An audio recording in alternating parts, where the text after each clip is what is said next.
Okay, continuing on with our third in the series of videos on the police misconduct in the city of Suisun. We discussed earlier how we finally attempted mediation, that didn't work.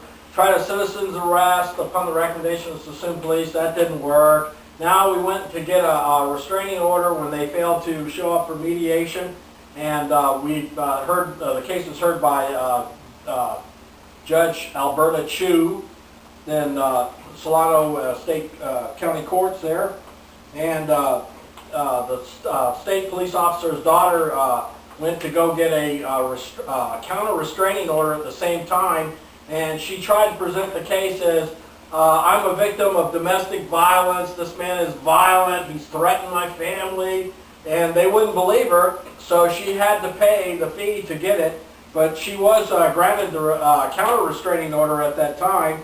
I made the mistake of failing to tell Commissioner Chu that they had failed to show up, the entire family, for the sponsored mediation.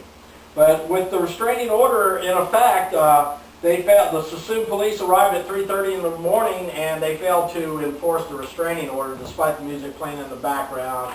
And their insistence that I show them where it says, you know, loud music late at night on the restraining order, it was on there. I showed them, and also I reminded them PC code 415, disturbing the peace. So at this time, now that they're not going to enforce the restraining order, I decided in desperation to report to the Solano County District Attorney's Office, that time being run by Dave Paulson. So I went down there to the entrance foyer of the District Attorney's Office and spoke to the receptionist behind the glass window there, and I said, could I speak to any of the staff members, any of the attorneys? I'm having problem with a state police officer's family, and I think you might be interested in this case to see what's going on. And remember, these were the same folks that didn't want to prosecute the citizen's arrest that we made for Mr. Long rap sheet, as I showed you earlier. So a clerical worker came out, and she started yelling at me, nobody wants to speak to you, we don't deal with the public, go away, we don't want to see you, and all that. And I tried to be nice to you. One of the staff investigators came out, put his waistcoat to his side, exposed his gun, and started practically threatening me right then and there, saying I was speaking too loudly, and just being an aggressive person towards me. And I wouldn't back down. I insisted that I wished to speak to any staff member. So finally they sent out a Miss Carol Burrows. I have her business card over there. She's a consumer and environmental enforcement attorney for the state of California and the county of Solano. She came out to talk to me, and she was very reasonable, and I showed her this chronology of events up to that point. It's since grown longer, remember.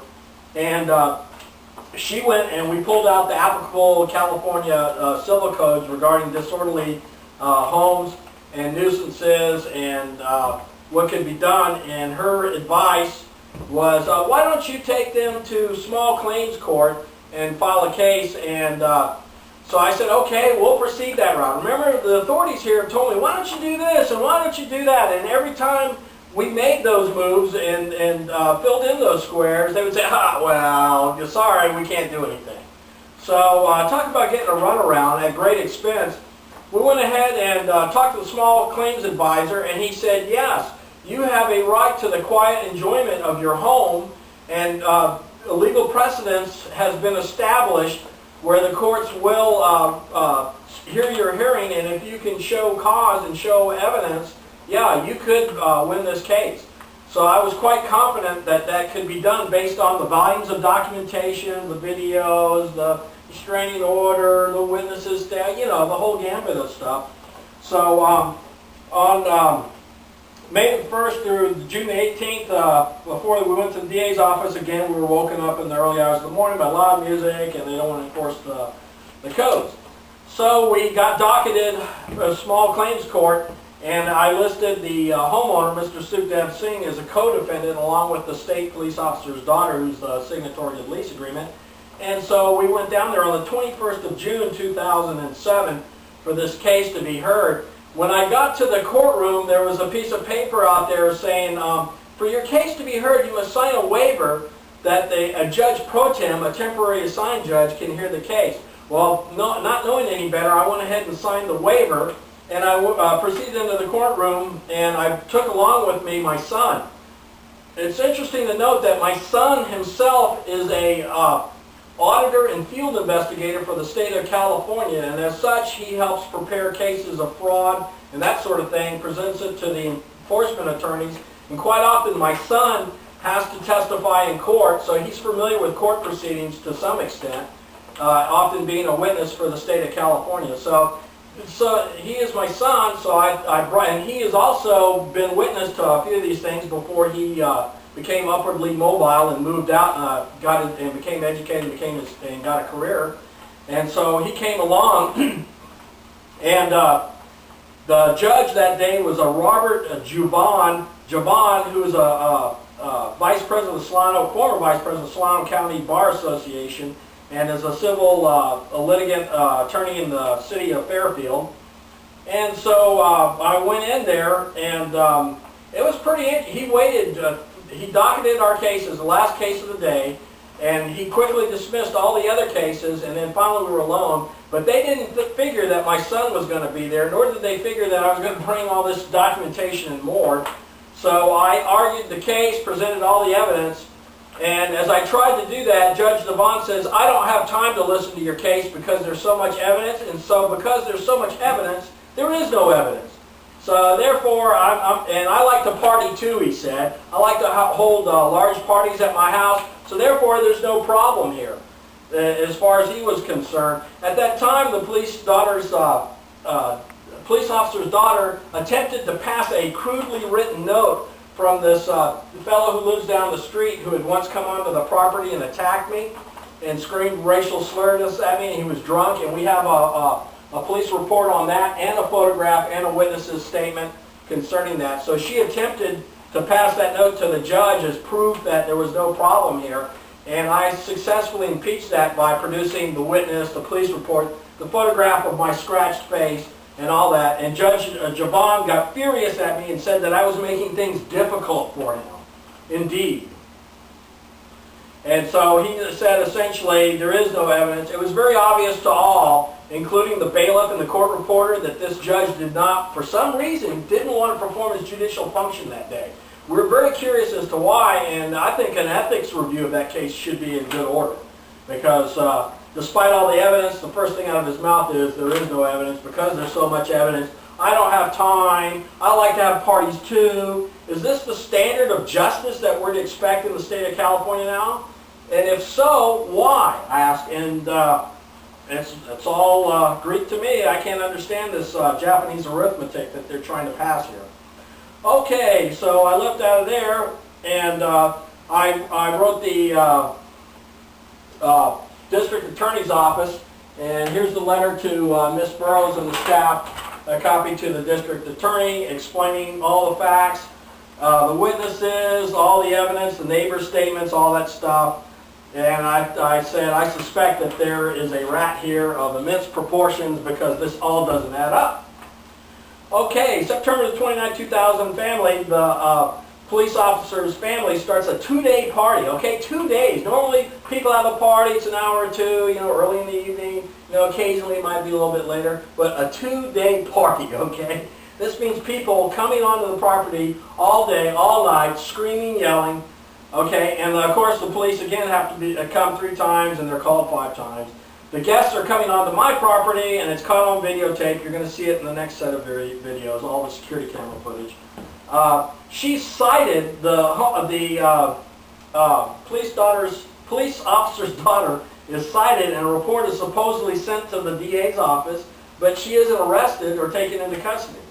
You know, and while the police were here, this officer or Sergeant Stack was here, and I showed him the video of them coming onto my property, and they had to come numerous times. You'll see it. While he's here talking to me in the front yard, a football comes flying through the air across our yard and hits my neighbor's new car right in the center of the hood, right in front of him. And I said, look, you know, you're witnessing this now. You have to do something. But of course, nothing was done. He was right there. They go running next door to talk amicably with the fine people next door, and of course they do all their paperwork, but there's, again, nothing is done. So on October the 1st, 2007, the decision is made to again contact the state police officer's unit and his internal affairs to try to get some kind of remedy, relief, and resolution for this. My expectations are very low, seeing how the state of California has so far not gotten any results. And on October the 6th, 2007, I spoke to a Sergeant Galvin and a Special Agent Hodgkin over at Internal Affairs for the controlling unit of this state police officer. They said, essentially, we're going to send you a form in the mail to fill out, and then you can send it to that state police officer's unit. I guess next step is to drag the news media in here. Okay, in December we had another, December 2007, another party with loud, obscene music outside my home. I step outside and ask the party guests to turn it down, and they start calling me the N-word. Okay, I call the police. Officer Tom Fong comes over again. Gosh, we know him pretty good now, don't we, huh? And I tell him he can, you know, by this time I'm just so flabbergasted that this could just go on for years. And I say, you know, Tom, just do what you want, you know, because you're going to do it anyway. It's getting to the point where it's ridiculous. So, of course, guess what they do? Nothing, right? In early December, we're awakened by shouting, cursing, and the sound of breaking glass.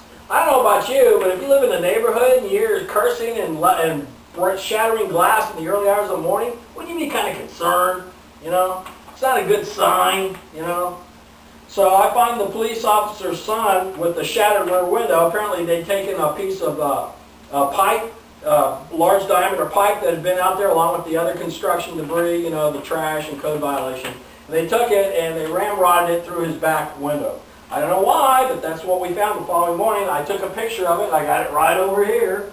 And we called the Suisun Police, and they said, well, if the car owner doesn't complain, then it's not a case and it's not a crime. So, of course, we can do nothing. Okay, in early January, the folks next door started not to take out their trash to the curb on Fridays, our regular scheduled garbage day. So I decided, you know, hey, let's be a good neighbor, and we'll do it for them. So I did for 1 week, and I came back, and they're still not doing it, and now they're piling the garbage into the green recycle container, which you're not supposed to do, and now they're dumping it on the ground for the cats and rats and everything else to drag it all over the place. So on January the 11th, I returned home, and I found out that they're still not putting their garbage out and putting it out in the yard instead. I tell them that I'm now calling the city again, and in a provoking manner, the police officer's son said, why don't you come over here and make us take our garbage out? I told him that the city would be doing that, and I went inside and I called code enforcement at about 15 hours.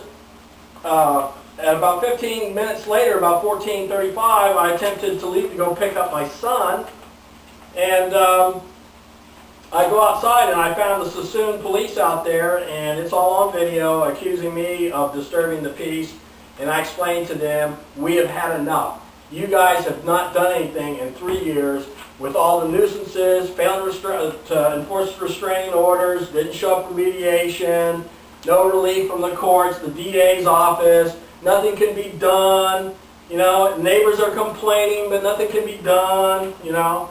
So they go ahead and guess what they did? They finally did something, folks. They finally arrested somebody. Guess who it was? It was moi. It was me, and here's the incident report. And on it, they are claiming in this report, which is falsified in its content, they're claiming that the police officer's son is a police officer here. To bolster the credibility of their report, they're reporting under occupation of this individual living next door is a police officer. Says it right here.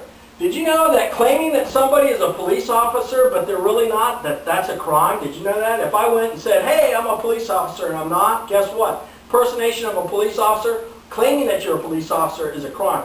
And that's exactly what the Suisun Police have done here to bolster this report, okay? And the charge is disturbing the peace and offensive words. Where have we heard that before? Remember this incident report of the no-gooder that we arrested and nothing was done about it? Why is that? I'm going to ask you once again, if this had been a black family next door, do you think they would have allowed this to go on? This had been a minority family. Why is it that that only the homeowner, property owner, who pays property taxes is the one held responsible after 3 years, okay? This is just the beginning. You're going to start seeing the security camera videos now with narrative title cards, and we'll let you decide. Leave a comment.